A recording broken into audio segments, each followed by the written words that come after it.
What's up, family and friends? Welcome to the Woke Nation.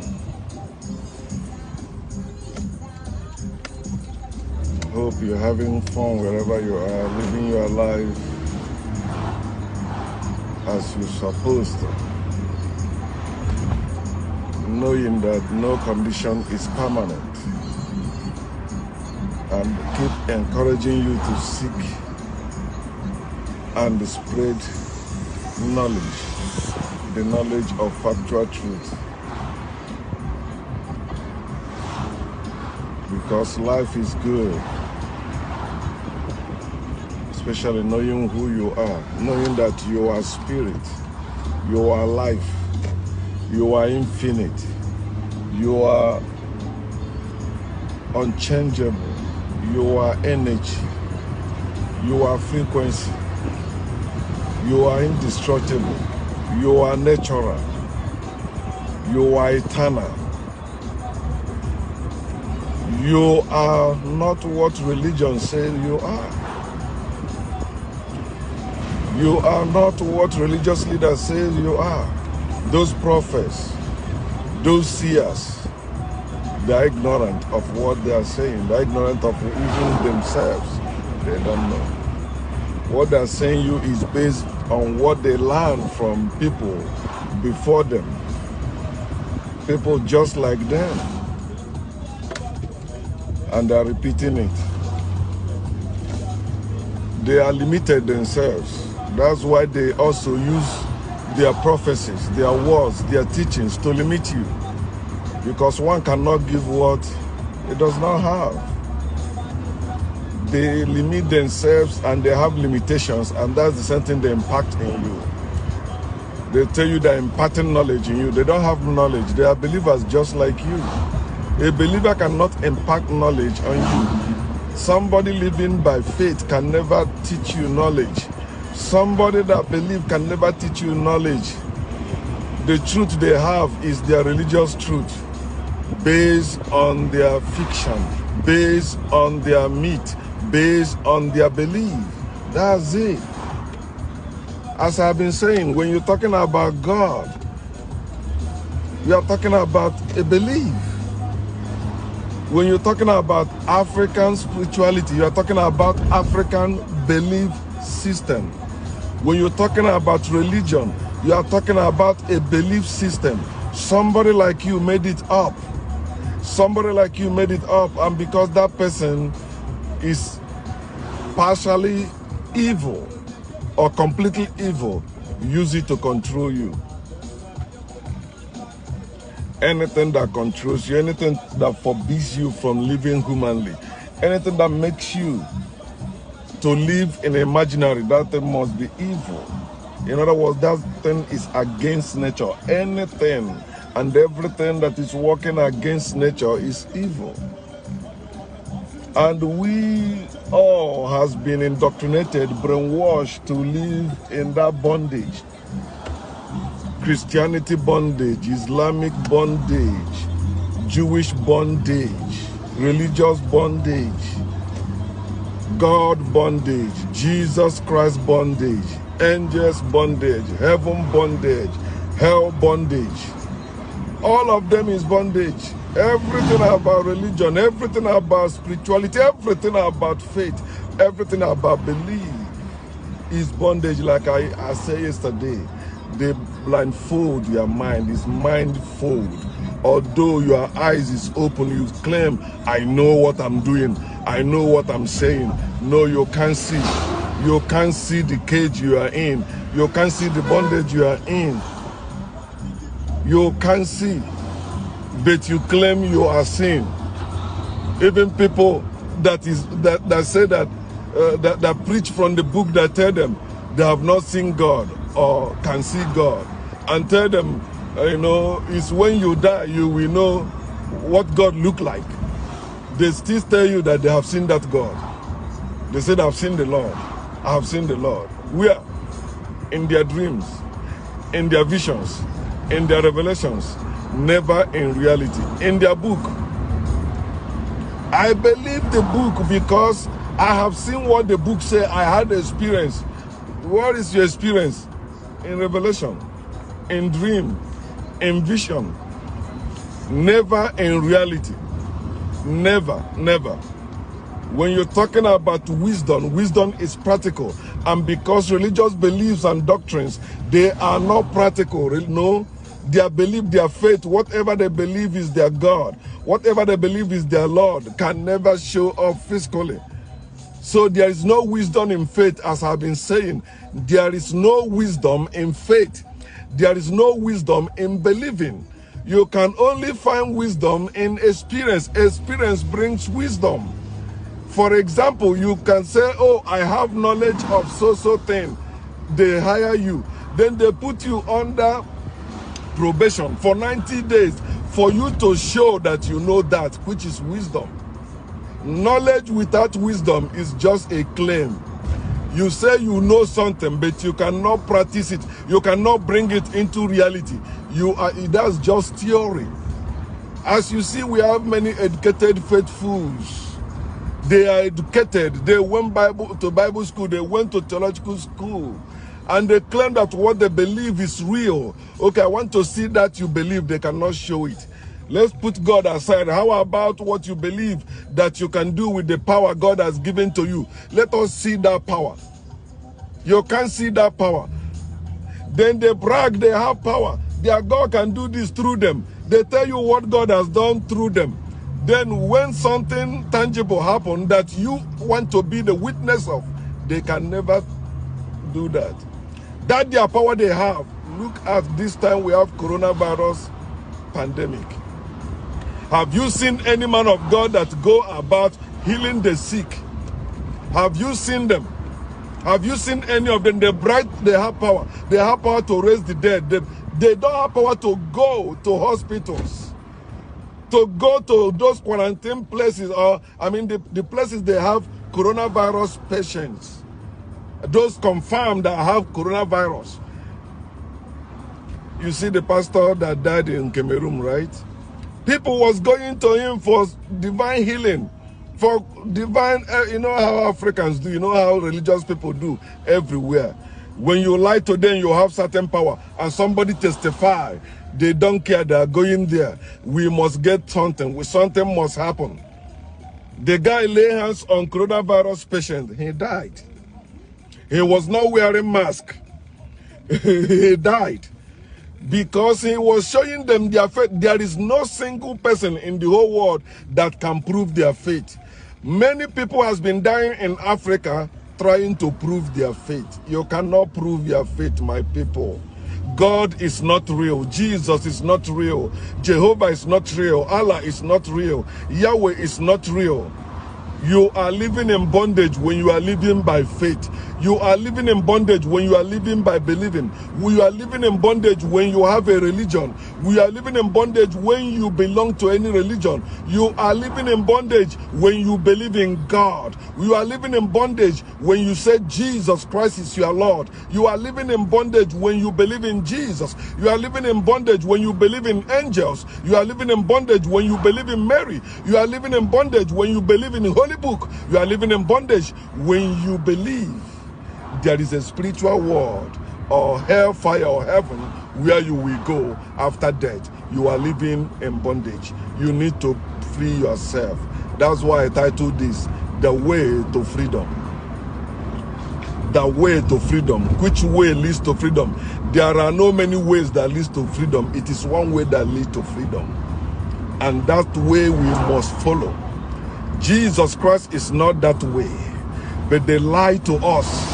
White people created Jesus. Religious people created Jesus and tell us that Jesus Christ is the way to where? Not to our freedom. They say to God, to heaven. A God you have not seen, a God you cannot see, but that God have the way that leads to him. And heaven, you don't know where it's located, but you believe this person or this thing is the way to that heaven. You are living in bondage.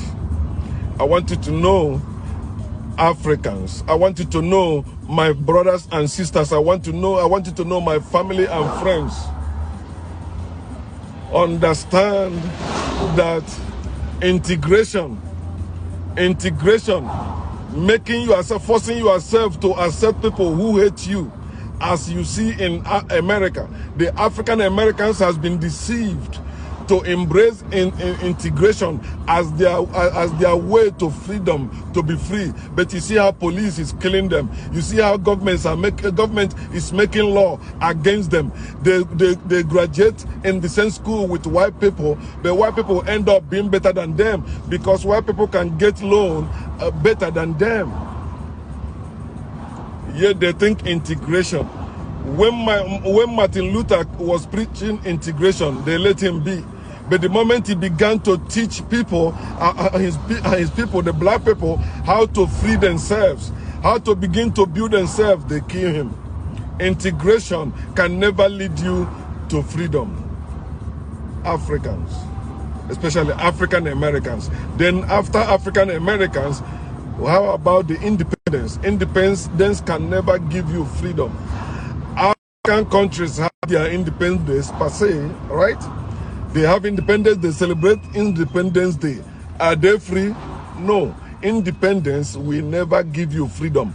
Look at those women that say they are independent women. Look at their life. They are not free also, because independence is against nature.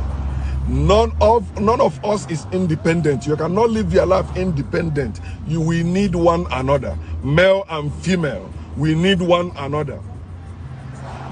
As a people, Africans have independence. Where is the freedom? They don't have it. Yet you see people in the churches or religious teachings telling them that God will free them. Let us pray. One day this will happen. Just hoping it will happen. But you can never get independence through that way. Some people are praying. So prayer cannot give you freedom also. I mean, they're praying to get freedom, not independence. They have independence already, but they're praying for freedom because they want to be free from what they're facing every day. Police brutality, government doing whatever they want, and they want to be free. That's why actually they want to go to heaven. They call this world wicked world. How can you call it wicked world? Why you claim your father, who has all the power, is the one that created it? And you saying it's wicked world. If the world is wicked world, then your father is wicked man. You say, no, he made it good. But people are the one that mess it up. Where was him? Or where were he? Where was God before the world became wicked if God made it good? Think. Think, my people. Prayer. You can pray all you want. Black people has been praying in America, yet they keep killing them. Black people have been praying everywhere, yet they keep suffering unnecessarily. They keep praying. It's not working, but they keep praying. Prayer can never give you the freedom you need. No, prayer can never. Prayer is useless. Prayer is a waste of time. Prayer is a waste of time. It does not work. There's nothing you pray, you see. No, that's why after you pray, you still have to go and walk. Some call it the prayer of faith. Okay, and they tell you that faith without works is dead. In other words, faith is useless without works. So faith in God, faith in Jesus, faith in Mary, faith in anything, and you are praying. Oh, Jesus, Maria, Virgin Maria, that's bullshit. No God can do anything. No God can give you freedom. No Jesus can give you freedom.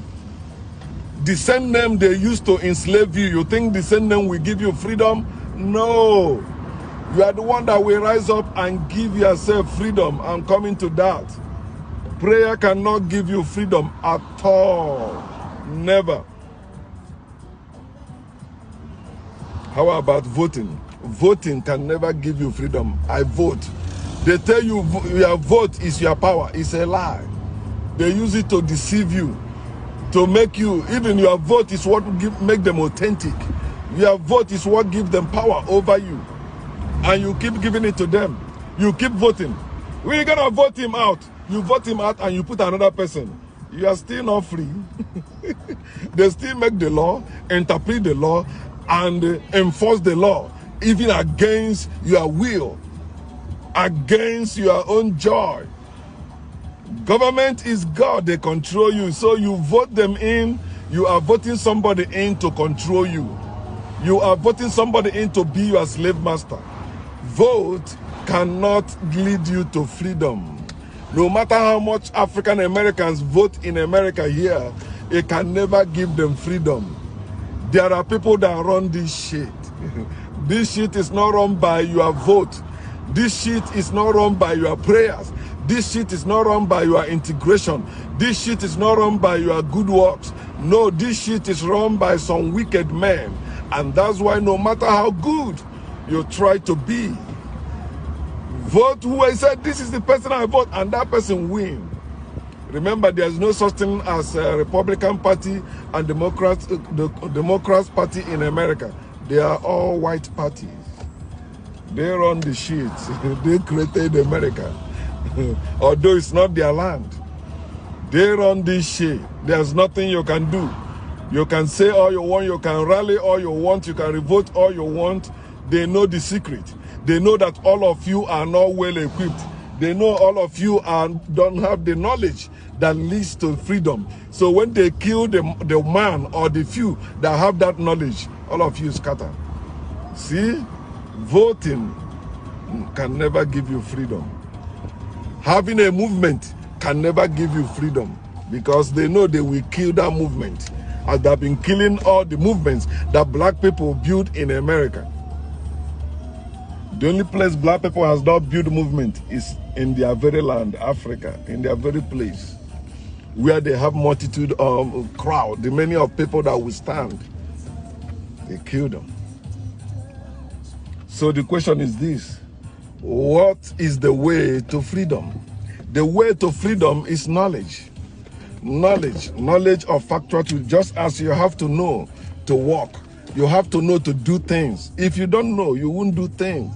Knowledge is power, and the powerless people do powerless things. Powerless people cannot give freedom.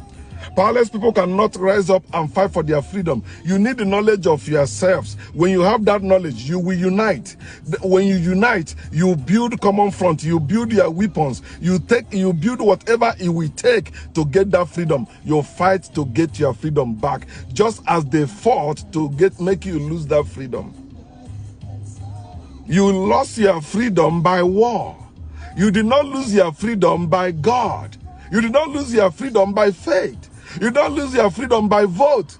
You don't lose your freedom by others. Your freedom first was lost by war. And it is only through war you will get back your freedom. Can you go to war without knowledge? No. Many people that have tried to go to war without knowledge has been defeated. It is knowledge that wins the battle. It is the knowledge that wins the war. When you know, even though you may not have adequate weapon, but you know the secret of war, you know your enemies, you know how to outsmart them, you know how to ambush them, you will win them. You can see people with few weapons defeat people with many weapons, because if you can take out those people who control those weapons are useless. You defeat them. Have you ever thought or searched to know how Haitians defeated France? Until today, white people hated them for that. Think they use voodoo and the weapon. Not just weapon, not just running your mouth. If you have the power to do, then do what you're supposed to do. Do what you know. You don't do what you believe they say. You don't do their opinion. No, you do what you know and it will work. Try to do what you don't know and tell me how it works. It will not. You see, simple thing you can fix, because you don't know how to fix it. You'll be fighting with it. But give it to somebody that have knowledge. It's okay. Pam, it's working. Say, wow. Yeah, wow. That's the power of knowledge. When you know, you will live better. When you know, you will you will do better. When you know, you will fight for your freedom. Politics can never give you freedom. So democracy can never give you freedom. They are designed to control you. They are designed to keep you in bondage. Africans, wake up. Wake up to know yourselves and fight for your heritage. Restore your heritage, or restore your power and recover your heritage. Then you begin to build your own system again. The system we are in now All of them are designed to keep us in bondage. We don't have freedom in them. There's no religion we have freedom in. There's no spirituality we have freedom in. Because that's not our originality. Our originality is African knowledge. Knowledge. Knowledge is what makes us universal people. People that is connected to the universe. That's why you see, even in war that white men created, black people still are smart than there. Why? Because they can see the future. They can see beyond what other people can see. Understand who you are, or know who you are. When you have the knowledge to do things, the knowledge to make things, the knowledge to invent things, not knowledge to believe things, not knowledge to wish things, not knowledge to pray, not knowledge to party. No. Knowledge to live as a people again. You can brag, oh, I'm doing well, I am doing that. Nonsense. If your people are in slavery, you are still also slave, but you are a rich slave. You are living good slave, but you are still a slave. And the day it is your turn for them to deal with you, they will deal with you. There's nothing you can do about that. They can arrest you, they can lock you up. That's it. Yeah, people can run their mouth all they want, but that's it. They sweep it under the carpet again in the name, God has made us survive it. So it is time you wake up, my people, and know who you are. The way to freedom is knowledge. Knowledge of yourself, knowledge of factual truth. When you know yourself, then you begin to see things differently from other people. You will know you are unfit to be a slave. You will not let anyone enslave you. And even if they force enslave you, it will never be permanent. It will be temporal. Knowing that no condition is permanent. Otekaka odebaranjo, oshiteta adebamma, okadebarabu. No condition is permanent. Wake up, Africans. That's what I'm asking you. I'm not asking you to pick up weapons and go fight, because you don't have knowledge to fight. You don't have knowledge even to make your own weapons yet. We have people among us who can do all those things, but faith has blindfolded us. Religion has blindfolded us. Democracy has blindfolded us, that we think, no, there's one Messiah or there's a Savior that will come. Many people are looking for leader. Oh, who will lead us? No, we don't need who will lead us. We all are leaders. We can lead ourselves. We need to be mentally equipped. We need to have that knowledge of ourselves and knowledge of what to do. Then we will see ourselves, set ourselves free. None but ourselves can free our own mind. Then we unite, rise up together, and free ourselves completely. Peace.